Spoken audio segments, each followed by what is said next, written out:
Welcome to this episode of Intellectual Conservatism. I want to wish everyone a happy new year. And this year, I have planned various conversations with figures like Rob Coons, Gavin Kerr. We have a special episode coming up, and I'm trying to do a lot of crazy, fun things this year with the channel. So I just hope that you guys keep me in your prayers for those of you who are watching and to continue supporting the Patreon. The podcast is going to get updated. I'm trying to move to iTunes. And let's see here. And, of course, follow the Facebook page if possible. Aside from that, today we're going to be talking about the papacy again.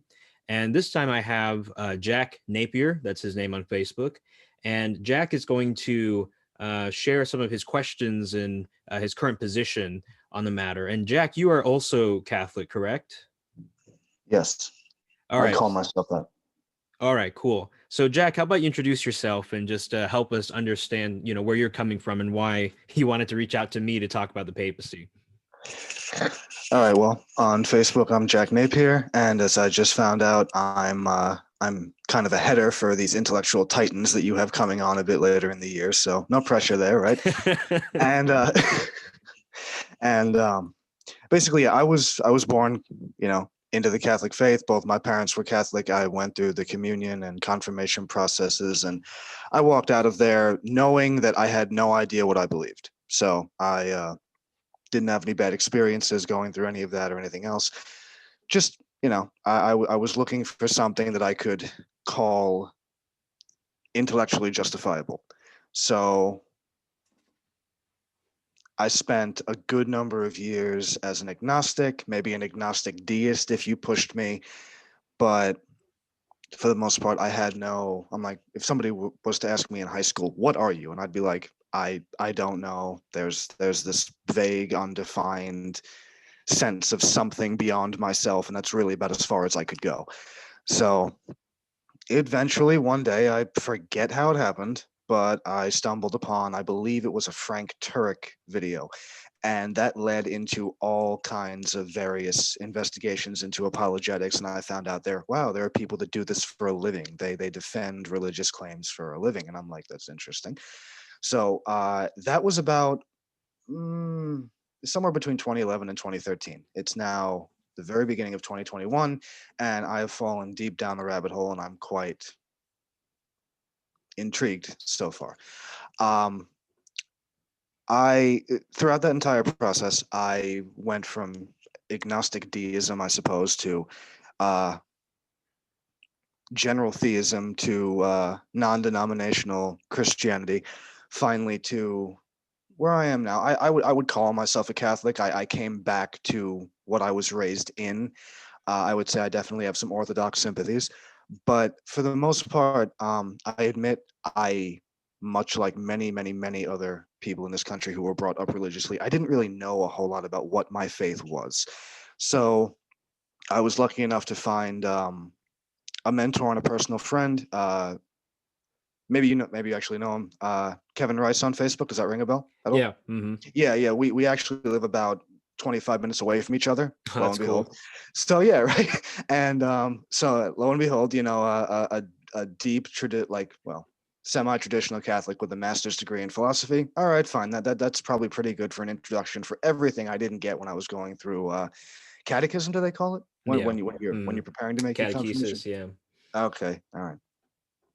Yeah, we were doing this in South Florida, by the way. So it was basically just a bunch of trailers, like melded together. So and every year you went to a different trailer. So it's like I don't want to paint the wrong picture of where I lived. It was a pretty nice town, but that just struck me as a little bit lazy. But anyway, um, so I admit um, I treat my faith as more of an intellectual exercise than I do as something purely spiritual. I believe theism because I've never been able to shake that agnostic tendency that I have, and I'm fairly happy about that. It keeps me from diving too deep into things, without properly researching them first, or at least researching them to the, my own personal standard of okay, well now I understand this enough to at least speak about it. Um, I'm not incredibly spiritual. I've never had a moment of God experience, I guess you could say. I'm not like the monks on Mount Athos, where I search for what is it, the uncreated essence, or at least participation in the divine energies. I've never really had a moment like that, but it is something I need to work on. Like I said, I treat theism as more an investigation as to whether or not it is something that can be rationally held over something that I guess you can say experience. So that's kind of where I am now. I certainly believe, but I'm definitely lacking more of a spiritual component to my life. It's I have, you can't see it, but I have a library behind me of books upon books upon books, and I guess I'm looking for answers or the best explanations to questions that I have, which is kind of how I got where I am now. So yeah, that's basically my introduction. Yeah, I mean, there's a lot that I relate to in what you've said, especially since you went through a period of agnosticism, and I did as well in high school. So, I kind of have a soft spot for agnostics. Um, and then I've noticed too that a lot of my Catholic friends, they've told me that, at least not all of them, but a lot of them have told me like, oh yeah, I'm not. They didn't have like a religious experience, right? But then for a lot of my evangelical and Protestant friends, they talk to me a lot about answered prayers and healings and so forth. And as someone who came from a Protestant background, I also have had religious experiences of my own. So um, that might be a bit of a let's say, something that I've experienced that you might not be able to totally relate to, right? Um, with that being said, what specifically do you want to talk about? All right, so I've come to, oh, I do have, if we can find time to maybe wedge it in, maybe a little bit later, I do have one thing I would call a spiritual experience, maybe even a continuous one, but Mm, I've never really found a way to put it into words that didn't make me sound like I was, like I belonged in a mental institution. So, it was it was almost passive in and of itself for what was going on. And I was going through a little bit of an emotional upheaval at the time that just continued. But we'll see if we can find time to get to it. If not, I'll message you about it. It was odd. mm. It was one of the strangest things that ever happened to me. Well, Anyway, what's funny about that though is that the other day Dale Allison went on Michael Lacona's channel, and he described that he had a religious experience too that made him sound crazy. So I guess you're not alone. all of these wonderful, highly educated names, and here I am, a guy with an interest who can't even find time to go back to school. So, um, but anyway, my questions are, well, like I said, in treating theism as more of an intellectual exercise, I enjoy delving into the historicity of various beliefs. So I came to the conclusion a while ago that if any of the churches, the Christian churches set up, have a chance of being, I guess, directed by Christ, or have truly like the claim to be the church, it would be a church that can claim, like hardline claim, apostolic succession, or at least general founding by one of the 12 or something like that. Um, okay, that I believe rules out the vast majority, if not all, of the Protestant denominations. So you've got Catholicism and Orthodoxy. Okay, so I'm kind of doing a little side by side currently in my reading, but I was impressed with the historical claims that the Roman Church has for being founded by Peter. So I read through whatever I could generally get my hands on, and a while ago I watched your video on your argument for the papacy, where Mhm. even a few, I believe, Protestant scholars were like, if you go through the Greek, it seems to be in Matthew that yes, Peter is being portrayed as the rock that will build the church on earth that Christ is leaving behind. I'm like, that is very interesting. I thought it was much more of a divided subject. Much more of a divided subject. Yeah. So okay. I'm like, all right, that's point in your favor, definitely. And I guess maybe my major quibble with this, and I don't have an entire encyclopedic knowledge of Catholic tradition in my head. I'm just not that good.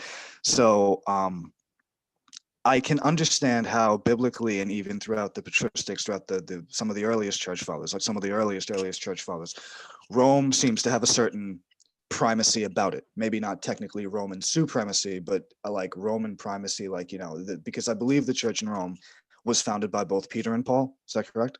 Yeah, Okay. that's what Irenaeus says. Hmm. Okay. Well, that's generally believable. I don't see why not. Um, so why papal supremacy nowadays? It seems to have gone through a general evolution, I guess. I'm not really sure that's the correct word, but um, how can we know that the general position that Peter held is analogous to what Francis holds today, for example? It might have been on a smaller scale. The church hadn't, gone throughout the entire world yet, but it seems like the amount of influence popes in the last roughly 400 years have had in comparison to what Peter in the first 10 generations until they really got their feet on the ground. How can we say they would generally recognize what the church has become, if that makes any sense? Yeah, so I think the first place to begin is by going to the scriptures and then seeing if we can see something of Petrine supremacy in the scriptures. And then the second thing is to then explain why Petrine supremacy seems to develop later in the Christian tradition, right? Um, so when it comes to the scriptures, I think there are several ways to demonstrate Petrine supremacy. So I think you're familiar with the Isaiah 22:22 argument that Matthew 16:19 and Isaiah 22:22 are valid typological parallels, and that if you follow the keys to what they really mean in the Old Testament, in the Davidic monarchy, of which Christ is the successor, we see that the keys represent the power of the prime minister, and this position was inherited from the Israelites' time in Egypt when Joseph became the vizier. So the vizier had the power to basically, all the official documents went through his hands. He was able to rule in place of the king when the pharaoh was gone. He was able to essentially represent the royal palace, right? So this was a very special position. And then Peter, we know in the New Testament, clearly enjoys a primacy, something special compared to the rest of the apostles. Let's not, load too much into the term primacy, right? And then we see then at this moment, he's elevated once again by getting the keys of the kingdom by a Davidic monarch, Jesus himself, right? And then that's one way to show then that if the church is under the kingship of Christ, then that would mean that any church or any body of Christians under Christ would also be under his prime minister, because Christ's kingship expands. So, for instance, um, anyone who confesses that Christ is his king, which is to essentially say that Christ is your Messiah, because the idea of the Messiah and the king of the Davidic monarchy are related together. If you say that Christ is your king, then you're saying that you belong to the Davidic monarchy. And if you belong to the Davidic monarchy, then you also have to contend with the fact that Christ instituted a prime minister, right? So then that's one way you can get to the universal jurisdiction. But then there's a question here on if Peter can actually act alone supremely. And there's I think two interesting kind of demonstrations of this, right? Or actually maybe three. So we can develop this argument further, but the basic idea is that when the apostles are given the power to bind and loose, this is the power to basically legislate on the proper interpretation of scripture and to declare, what is permissible and impermissible in terms of moral conduct. And then also it has the judicial aspect of also disciplining the church or excommunicating members. So this is what binding and loosing carry. In Acts chapter 5, we see an instance in which Peter binds and looses by himself and does not need anybody else, anybody else's permission, right? And God strikes down Ananias and Sapphira. Now, what's interesting is that the power to bind and loose is connected back to the rabbi's power as successors of Moses, seated on his throne, right? To basically act as the high court of Jerusalem. So if you read various commentaries like Basser and Cohen's work, The Gospel of Matthew and Judaic Traditions, Roger David Oss's book, and other scholars, they'll all note that when Christ mentions the throne of Moses, or the binding and loosing power, it's all connected back to this theme that in the Old Testament, God establishes through Moses a high court wherein Moses is able to delegate the cases of Israel to different judges, right? And the point here is that in Deuteronomy chapter 17, I think it's verses 1 to 11 or 1 to 8, or actually 1 to 11, it specifies that whoever dishonors the judge when, or the priest or the judge when he's presiding over a case, that person is to be eliminated, so they're to be killed. And then it says, and the people who hear about this will be filled with fear and not disobey. In Acts chapter 5, when Peter binds and looses by himself and disciplines Ananias and Sapphira, both of them fall dead. And it says twice in the Holy Scriptures that the people feared Peter after that, right? The entire church was filled with fear. So the point is that Peter in himself has the power of the high court, and he's able to bind and loose by himself. And this is a unique prerogative that only he enjoys and that the other apostles do not. And I think furthermore, um, this is another argument that needs to be developed that I could go into in more detail, but I'll just kind of tease it out now. So the Lutheran scholar Roger David Oss has recently written about John 21:15-19. And he notes that in that text, Christ is clearly the new Moses and Peter is clearly the new Joshua. And in the Palestinian Jewish tradition of that surrounded the Gospel of John during the time of Christ, it was believed that that Joshua had the throne of Moses in himself, which is to say that he had the authority of Moses, at least some of it, right? So that anyone who wanted to be a successor of Moses or have the power of Moses or to teach the law would have to go through Joshua because he had the throne in himself. The idea then is that if Peter is the new Joshua in John 21:15-19, and the Palestinian Jewish traditions influence the Gospel of John, then we can be quite certain that the early Hellenistic and Palestinian Jews would have understood that Peter was the new Joshua and had in himself the throne of Moses. And we can tease this out more on the relevance of this, but the point being is that Peter clearly has a unique position. It's one of authority. He can bind and loose on his own. And he also, if he's prime minister, is second in command to the king. And this is a position that he enjoys alone by himself, such that he would have universal jurisdiction if he's the prime minister. And if anyone who wants to have the authority of Christ, right, to administer the sacraments, to declare doctrine, they would also have to go through him as the new Joshua. So there's one argument. There's just a few arguments there. Tell me what you think about that. Highly interesting because I haven't gotten around to reading Walden yet, but I've read a good amount of Heiser, and one thing that he stresses is that our our worldview and our context is not necessarily the worldview and context of the gospel writers or anybody going back even further than that. So the fact that you've been able to bring together analogous Old Testament points to reference to New Testament events and people, that is, in my opinion, a strong point in your favor. Now, is all of this well known in the scholarly community? Like the argument that you just made, the thrust of it, is this something that's made its rounds and most qualified people would know about? Or is this something that most people in the pews definitely, and maybe even general Catholic scholars and people skeptical of the papacy would have missed, if that makes sense?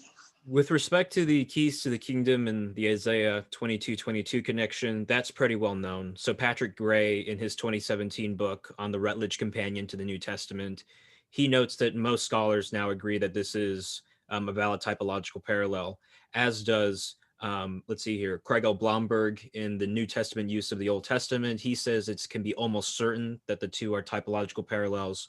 R.T. France notes this. And this has been generally known since about 1987 that this parallel is valid. Okay. When it comes to the John 21:15-19 argument, so it's been known at least since Dale Allison, he wrote his book, The New Moses, which was a revolutionary book, I would say, for its time. And this was, I believe, the late 90s, when people started really picking up, oh, Christ is the new Moses, and we had better pay attention to this. Oss's book on Peter being the new Joshua, this is more recent. This is like 2013, and he actually says at the end of his book that he believes that the early Christians would have taken for granted this typological parallel, but this has been lost for 1900 years, right? Basically. But Oh, then I can believe that. If they take it for granted, it's not going to be something that's going to jump out at you in the text as an oddity that yeah. you'll remember. It's just there. So What's interesting too is that I have a book somewhere around here called Papal Primacy, and I forgot who it's by, but it's a great book. It's Papal Primacy from its origins to present. That's what the subtitle is. And I read the book the other day, and I saw that in ancient Christian architecture and frescoes and artwork, they actually portrayed Peter as the new Moses. So it's interesting then that there was always a Moses connection back to Peter as well. But explicitly the new Joshua, I think that's more recent. But the connection of Peter back to Moses, that's been around since the early days of the church.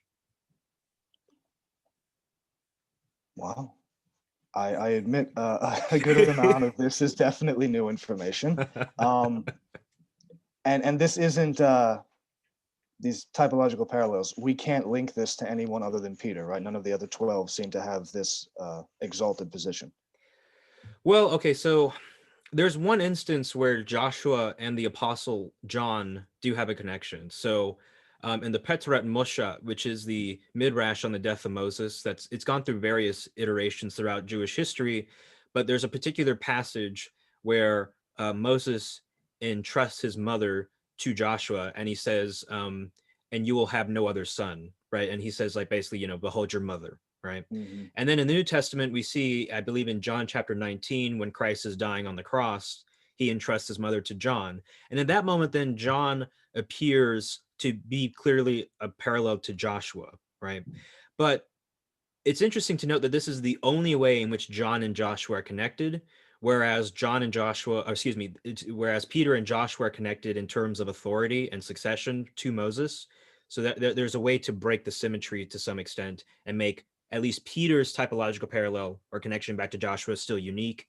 And then also, scholars like D.A. Carson and others have noted that it's possible for types to be used quite liberally, right? And you just have to go within the context of who are they intending to make the connection back to, and what about the original referent is being carried over into the New Testament. So I would just say, there's one other apostle who can make a connection to Joshua, but it's not one of succession or authority.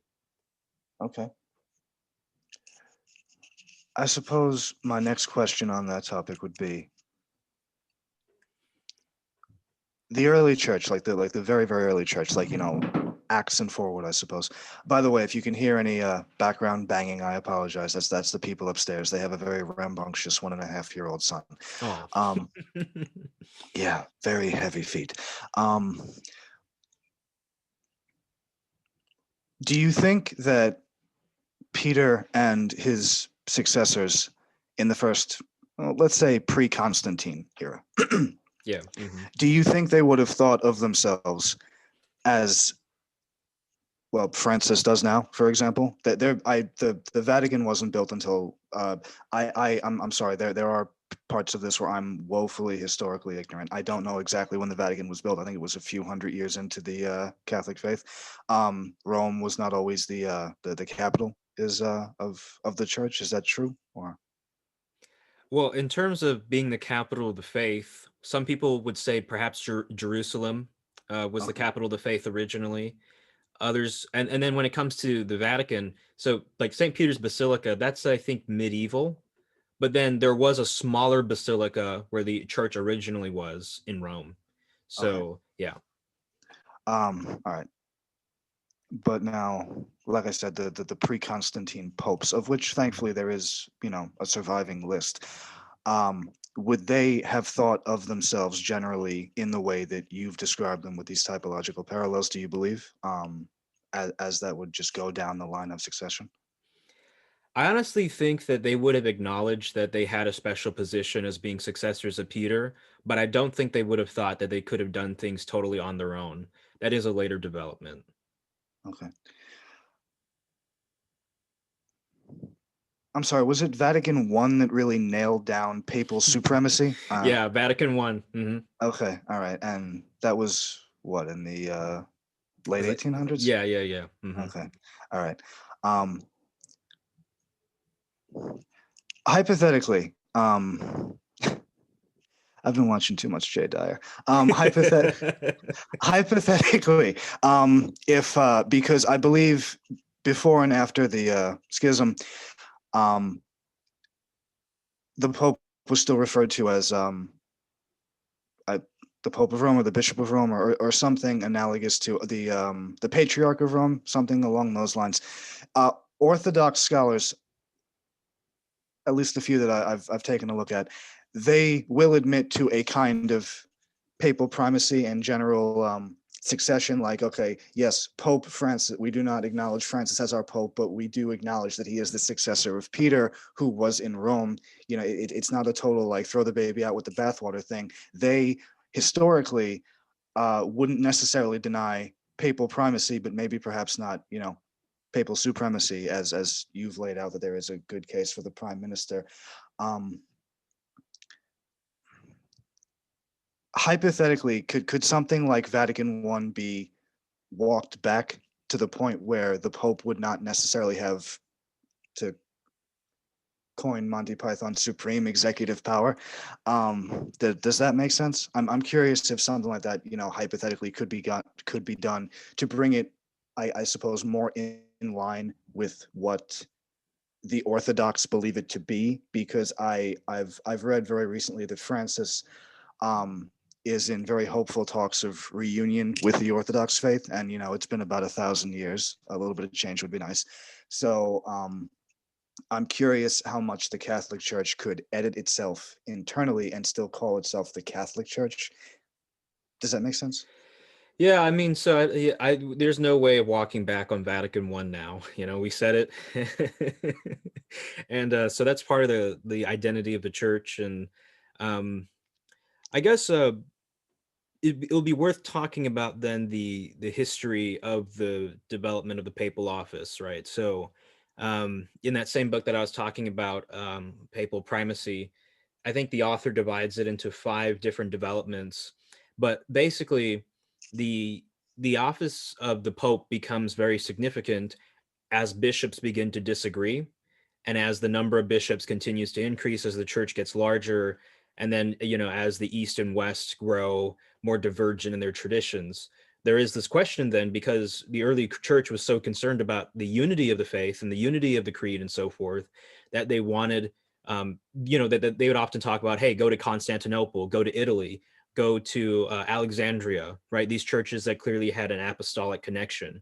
These churches became incredibly important. But then when these churches started to disagree, and I think in the synods, which are like the letters and the literature that the churches pass to each other, um, eventually the Bishop of Rome became more explicit about his position, and it was recognized that he enjoyed, a special position as the successor of Peter. Um, and a good person to consult on this would probably be Eric Ybarra, because he knows more about Eastern Orthodoxy than I do. And he, in his debate with Jay Dyer, mentions multiple Orthodox saints who recognize, whether or not they would put it together like this, basically the universal jurisdiction of the Pope on matters of faith and morals in the Church.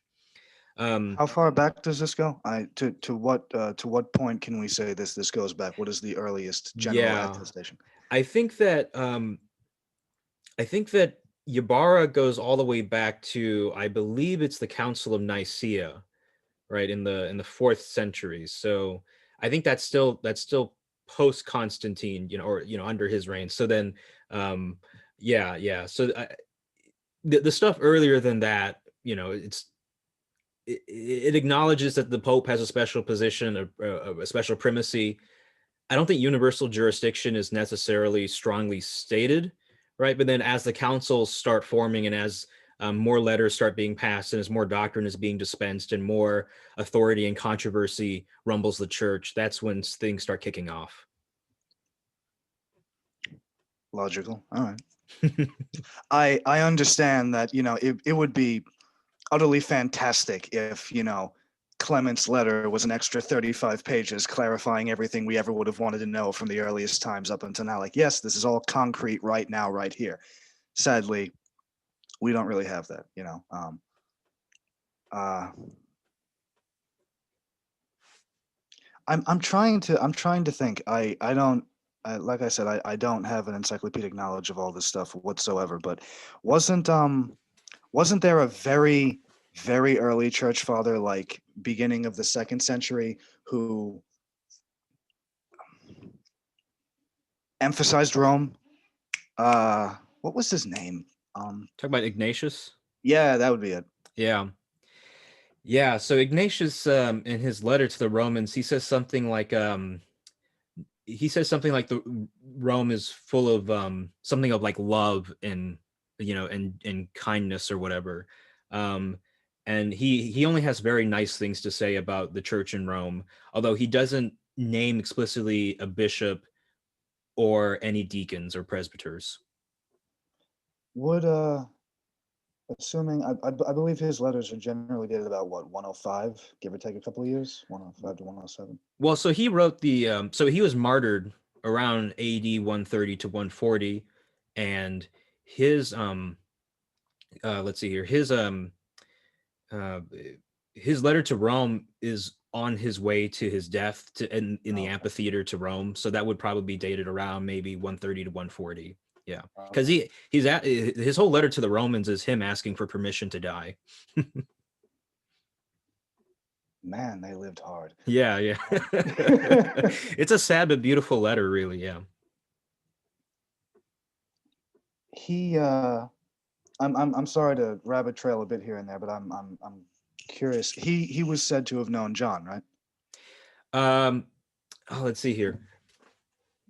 Polycarp and Papias, I believe. I Yeah. believe they claimed to have known John. Ignatius maybe not, or depends on how old he was. I don't know how old he was when he died. So Yeah, yeah. So like yeah, the connection to John comes from Polycarp. I'm not sure if Ignatius had that connection to John.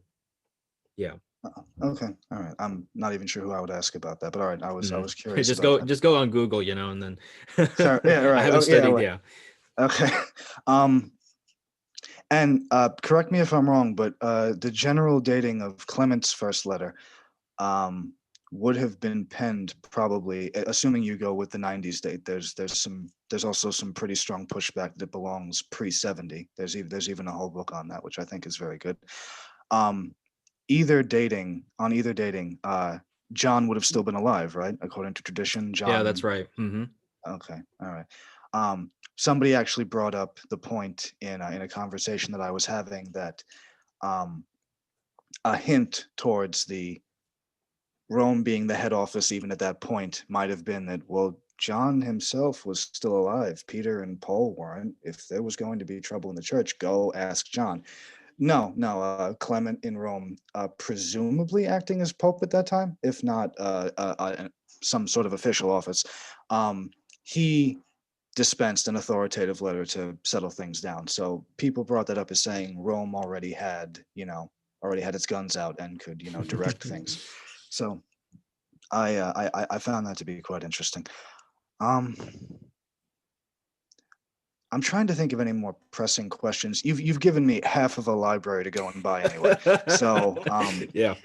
I believe that book you mentioned on the papacy. What was its title? Oh, papal primacy. It's or from its origins to present. I'm so sad. I can't remember the author. Actually, I could probably Google it real quick. Yeah.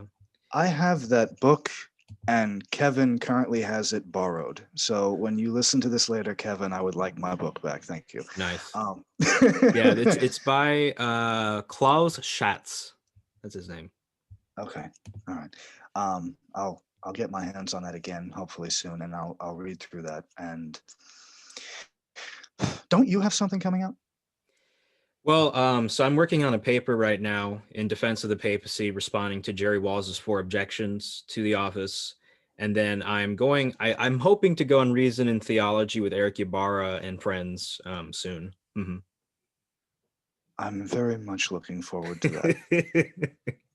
Yeah, You'll thanks. be you'll You'll be in good company, won't you? I mean, Eric is a Catholic as far as I know, and I don't know who else he'll have on there, but if Hmm. it's just going to be you two, but that's going to be a very enlightening conversation. Um, I really I can't think of a whole lot of other pressing questions right now. When I look at the historicity of something, I like to try and get back as far as I can with it. So first few centuries, I imagine. You know, it's nice to see what kind of shape the papacy has taken in the last 1,000 years. But before Hmm. that, I would really like to see. Okay, we have traditions. How far back can we place traditions? And you know, if they're within the first, at least the first couple of centuries of the founding of the church, like you know, does that increase their reliability hypothetically? So, um, if you like, I can get into that continuous odd experience I spoke of earlier. Yeah, sure. Tell me about it. Yeah. All right. Well, this was around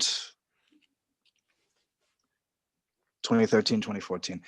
My father was not doing well. He passed away from the side effects of compounded strokes. They Mm. just kept happening and happening, and there wasn't enough dead time in between them to put him under anesthesia, operate, and uh, fix the damage, hopefully, because you need to be stroke free for a period of weeks, and that just didn't happen. But during that entire time, as things progressively went downhill. By the way, he's part of the reason I would call myself a Christian today, because he lived enough of a lifetime for five different men, and after he retired. He'd always believed in God, but like I found out after I graduated high school and after he retired, and we were around each other a lot more. This man could talk. He we could I somehow or another, often enough it would get into hour-long lectures about the acceptance of Christ and the importance of God and the spiritual life, and I'm like, where is this coming from, man? But hey, God works in funny ways. The you never know where it's going to show up. Anyway, um as this was going on, and as it was clear that things were probably going downhill rather quickly, I felt a presence around me after I was walking out of the rehabilitation center one of those days. And I rarely pray even now, something I should probably work on.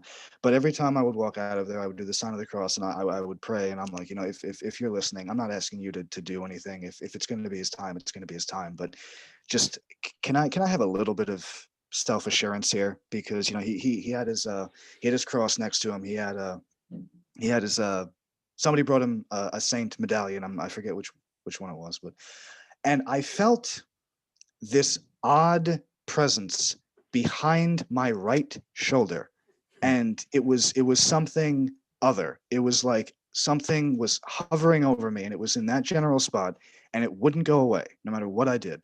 And it just kind of felt there. Like I don't really know how to describe it to you in any other way except that it's not like walking into a room and it's cold and you think to yourself, is this place haunted? It wasn't like that. It was more so, I guess, comforting. And it was in that exact spot. Like something was literally watching over my shoulder. And I kept on, getting this unspoken message of like, it'll be okay. Not, Mm. necessarily that, he'll be okay, but it'll be fine. There's nothing to worry about. And this was a few months before he died, because like he didn't deteriorate in about a week, but it took a little bit of time. And morning, noon, and night, it was just there when I was at work, when I was visiting him, which I did every single day. Um, just everything. And it was there, would not go away no matter How what, long did where it I was. last? Eh, at least a couple of months. I want to say maybe two Wow. and a half, maybe a little bit more. And it was there. We didn't talk. I'm not saying I had conversations with whatever this presence was, but it was just this general emanation of calm, and like, it'll be okay. It'll be okay. And I didn't know what to think, but I couldn't get it out of my head. And I didn't tell anybody about it because it was like, it was there. I could feel it, but it didn't really interfere with anything. You know what I mean? Like, Mm. I to use a common exaggerated trope that you see in movies, like, oh, the house is haunted. Well, how do you know? It's like somebody points at a vase and it just shatters. It wasn't like that. So, but it just, it was there, omnipresent, I guess you could say. And it went away right after I found out that he passed on. So, uh, I don't know what to think of it. I don't know what to make of it. And it has stuck with me forever because it was something so utterly other from anything that I've ever had the pleasure of experiencing. And the circumstances obviously weren't good. I do not want to relive that, but it was something. I cannot deny that it was something. That's not really going to convince anybody outside of myself, sure, but it was indeed something. It lasted a while. It had no. I'm, as far as I know, I'm not schizophrenic, so I don't know what else to call it. So that's kind of where it is. Yeah, that's one heck of a story, man. Um, when I was in high school, I had a religious experience, and I felt a presence too, and it lasted about 2 weeks. So that's why I asked you. Yours lasted 2 months. That's incredible. Yeah, I mean, sometimes I feel like God, he gives us at least one good religious experience in our lives so that it's enough for us to hold on and trust him. So like, even if we feel like, oh, we have doubts or questions, you know, maybe on a rainy Tuesday night, you might realize like, oh, but I did have that one experience. And at that point, then it no longer becomes you trying to validate your faith to anybody else or trying to prove it to anybody. It becomes very intimate at that moment that, look, um, I can't prove this to anybody else. This would not pass in a philosophical debate as a valid argument, or demonstration of God. But maybe it doesn't need to be. Maybe it just needs to be something between me and God, this intimate moment and experience. So yeah, I mean, like over time, I used to, constantly question my religious experiences. Now I don't do that very much anymore. And I'm starting to realize too in my life that at least with the things that I've experienced and enjoyed, especially in the process of converting, I feel like it would be epistemically irresponsible for me not to believe in God at this moment. So, yeah, those are just some thoughts that I have. Jack, thank you for sharing that story. No problem. It's not something I talk about a whole lot because sometimes you get looks from people, and other times like there's no way to work that into a general conversation at a party. So yeah, but it was indeed something else. I can give you one more if you've got a couple of minutes. Yeah, sure. Um, this didn't happen to me, but I met and know very well everybody involved. Um, my uncle's mother was living in the middle room of their house, which also happened to be the house that my father and his two sisters grew up in. So I'm very familiar with the outline of the property. And she's no longer living there, but very, very deeply religious, spiritual woman. And I happened to come over the day after it happens. It was, well, I mean, perhaps the day of. It happened very early in the morning. And I come over after work and I say, she's in her 90s. And I say, something wrong? Like, you seem a little bit different. And she told me that she woke up in the middle of the night and there was a light in her room. And it was a shadowless light. I'm not really sure how that's the thing that exists, but whatever. Um, and she was afraid and she pinched herself and she's like, am I dreaming? I must be dreaming. And she finally said, like, who or what are you? What is this? And I can't remember the psalm, but the voice, the light, and I don't know if it actually spoke or if it just something, just spoke into her mind or whatever. It quoted one of the psalms. It said, "Be still and know that I am God." And it didn't last very long, but she said that was without question the most profound experience of her life. And keep in mind, this is a woman who was born in Germany, and her mother and her fled as the Nazis were walking in. So she knows a thing or two about profound experiences. But um, she said, I have no doubts anymore. I always believed, and my belief increased with age, but I always sort of believed with a question mark at the end, as I think many people do, and I don't need that question mark anymore. And uh, I was just okay. That's something special. That's like a spiritual smack upside the head. I kind of wish I could have an experience like that. But yeah, that struck me as incredibly profound. And the woman is not senile. She doesn't lie. She's from a time period where nobody had time for that BS. So uh, yeah, she told my aunt, my father's sister, and I kind of had to work it out of her when I saw her, and I'm like, and then I went back to confirm, and it's just like, well, okay, like I said, that's probably even less convincing to anybody than my own personal experience. This is like a third hand personal experience from somebody else, but it utterly striking. Things like that probably have happened to people in the past. I'm sure you can dig up a few testimonies on YouTube, but holy crap, dude. You know what I mean? Like I talk about profound. It didn't last very long, but she said maybe less than a minute altogether. But like, it's like, be still and know that I am God. And the light was just so utterly comforting and enveloping and loving and just like all around, she said, like everywhere. It was practically like she was cocooned in it. So yeah, I found that to be pretty profound. I believe it, but I still don't really know what to think, because it's like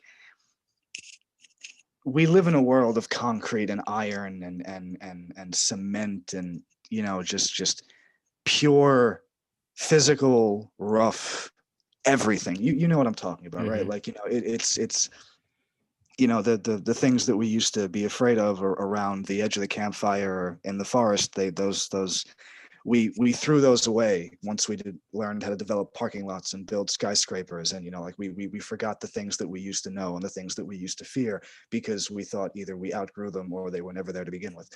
But things like that kind of stand in absolute juxtaposition to the everyday experiences of the world that we have. And I it's convincing enough for me. I know the people involved, but I just experiences like that really resonate with me, because it's like, it's once again, it's so other from everything else that it's just like, wow, so what was what was yours like, if you don't mind sharing? You don't have to, I'm just curious. Like, yours lasted a couple of weeks, you said. So what was the nature of it?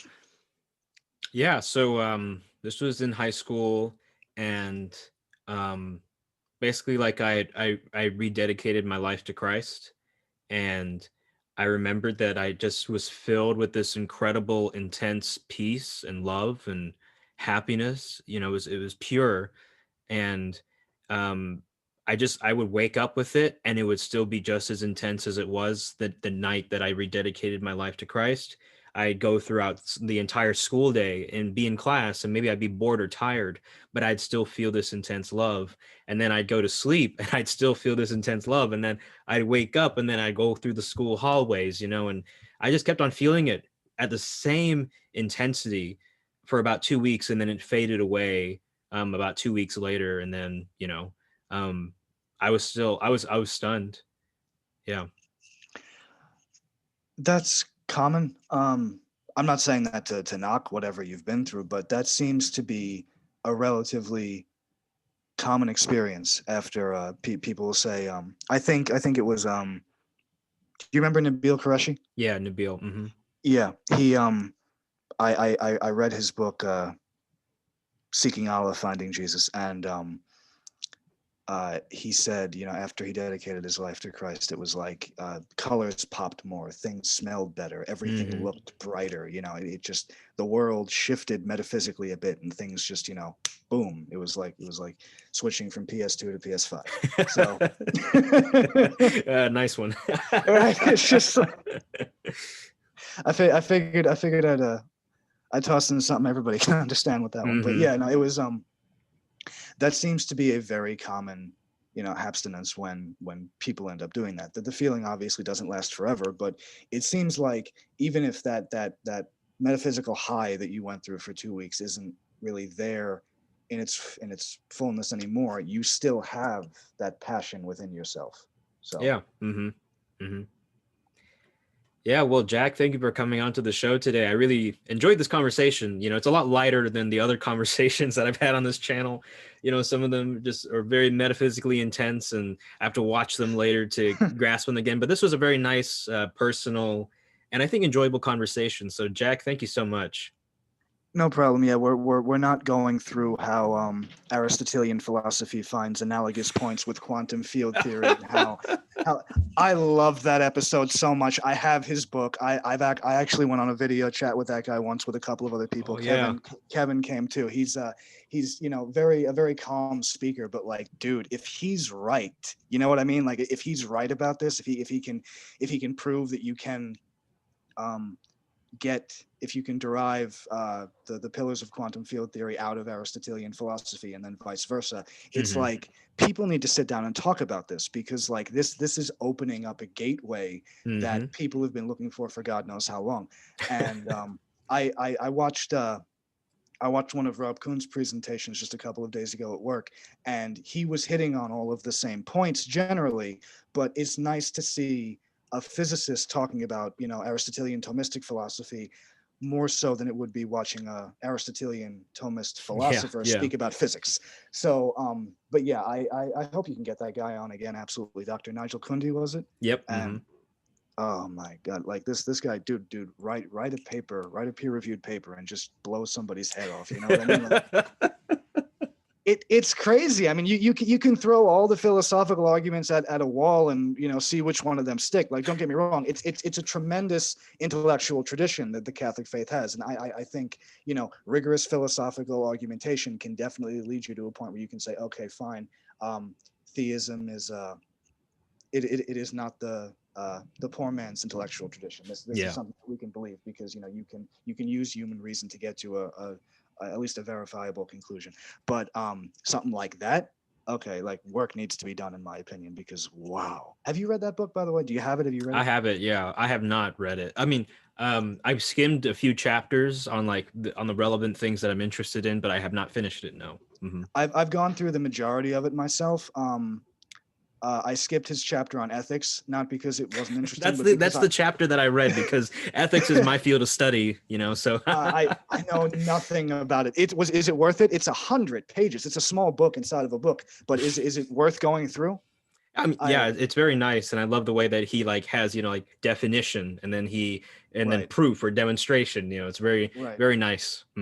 Yeah, Hume and is ought and natural law theory and everything else that I really don't know enough about. But maybe I'll get through it. That was the one chapter I skipped, but everything else, it was like, I'm happy to say the math lost me early on, which means this guy knows what he's talking about. Hmm. So it's like, oh my God, it's like another language. But anyway, yeah, I'll let you go. Thank you very much. I would not mind being on again. I'll try and structure myself a bit more coherently next time. Maybe I'll have something a bit more concrete to talk about, like my thoughts on biblical archaeology, for example. Yeah. Hmm. But yeah, thank you. Thank you for letting me, share channel space with some of the intellectual titans that you've had on in the past. I don't feel worthy at all, but you're just that nice of a guy. So anyway, Yeah, Jack, don't undersell yourself. I appreciate having you on the show. thank you very much. Have a good day. I'll let you go. Have a good day. God bless. God bless.